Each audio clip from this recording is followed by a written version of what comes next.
বাবা অনেক দিন বাড়িতে নেই। কালকে হঠাৎ করে ফোন করে বলল যে বাবা আজকে বাড়ি আসছে। সেই জন্য মা সকালবেলা বাজারে গিয়ে 1 কিলো মাংস কিনে এনেছে। কিন্তু বাবাকে পরে ফোন করায় বাবা জানালো যে আজকে বাবা আসতে পারবে, তাই অল্প মাংস রেখে দিয়ে বাকিটা ফ্রিজে রেখে দেওয়া হয়। আমার মা জানো তো মাংস রান্না করলে একদমই খেতে পারে না, তার জন্য আমি মাংস রান্না করি বাড়িতে। চলো আজকে তোমাদের সাথে এটাই শেয়ার করব আমি কিভাবে রান্না করি। তুমি কিন্তু মাংস আমি খুব ভালোভাবে ধুয়ে নিয়েছি, আর আলু দেখো একটু লবণ আর একটু হলুদ দিয়ে ভাজা ভাজা করে নিয়েছি। আর এখানে দেখো মশলাগুলো সব রেডি করা আছে, পেঁয়াজ, টমেটো, আদা, রসুন। আজকে কিন্তু আমি টক দই দিয়ে রান্না করব। তো চলো রান্নাটা শুরু করি। প্রথমে কিন্তু কুচি করে রাখা পেঁয়াজগুলো দিয়ে দিতে হবে। পেঁয়াজগুলো একটু হালকা ভাজা ভাজা হয়ে আসলে লবণ দিয়ে দেবো। কিন্তু তোমরা তোমাদের স্বাদ মতো দিয়ে দেবে। আমি কিন্তু আমাদের মাংস অল্প আছে, তার জন্য অল্প লবণ দিলাম। পেঁয়াজের সাথে লবণটা দিলে কি হয় বলো তো, পেঁয়াজটা না তাড়াতাড়ি গলে যায়, নয়তো অনেকক্ষণ টাইম লাগে। পেঁয়াজটা হালকা ভাজা ভাজা হয়ে এলে রসুন দিয়ে দেবো। রসুন দিয়ে হালকা নাড়াচাড়া করার পরে করে রাখা টমেটোগুলো দিয়ে দেবো। টমেটোগুলো দেওয়ার পরে একটু নাড়াচাড়া করে নেব যতক্ষণ না টমেটোগুলো একটু গলে আসে, তার জন্য।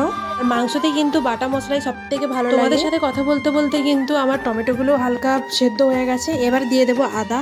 আদাটা দিয়েও কিন্তু হালকা ভাজা হবে, বেশিক্ষণ কষা হবে না, নয়তো তেতো হয়ে যাবে। তারপরে আদাটা হালকা একটু কষিয়ে নেওয়ার পরে তোমরা যে যার মশলাগুলো দিয়ে দেবে। এখানে যেমন হলুদ, লঙ্কা গুঁড়ো দিয়ে দেবে। আমিও হলুদ, লঙ্কা গুঁড়ো দিয়ে হালকা একটু নেড়ে ছেড়ে তারপরে অল্প জল দিয়ে দিলাম। দেওয়ার পরে কিন্তু একটু কষতে হবে যতক্ষণ না মশলা থেকে তেল ছেড়ে যায়। মশলা থেকে তেল ছেড়ে এলে ধুয়ে রাখা মাংসগুলো দিয়ে দেবো। আজকে তো সানডে, কাদের বাড়িতে চিকেন হচ্ছে আমাকে কমেন্ট করে জানিও, আর সবাই আমাকে একটু একটু করে দিয়ে যেও। যাই হোক, আমি কিন্তু চিকেনগুলো পুরোটা দিয়ে দিলাম। দিয়ে নাড়াচাড়া করছি, যেহেতু এক হাতে ফোন তো নাড়তে পারছি না, ঠিক প্রবলেম। নাড়ানো হয়ে গেলে চিকেনটা ঢাকা দিয়ে দেবো কিছুক্ষণ কষানোর জন্য। তোমরা কিন্তু দেখেছিলে আমি টক দই এনেছিলাম, তো সেটাও এখনো ফেটানো হয়নি, তো তার জন্য চামচ দিয়ে একটু ফেটিয়ে নিচ্ছি।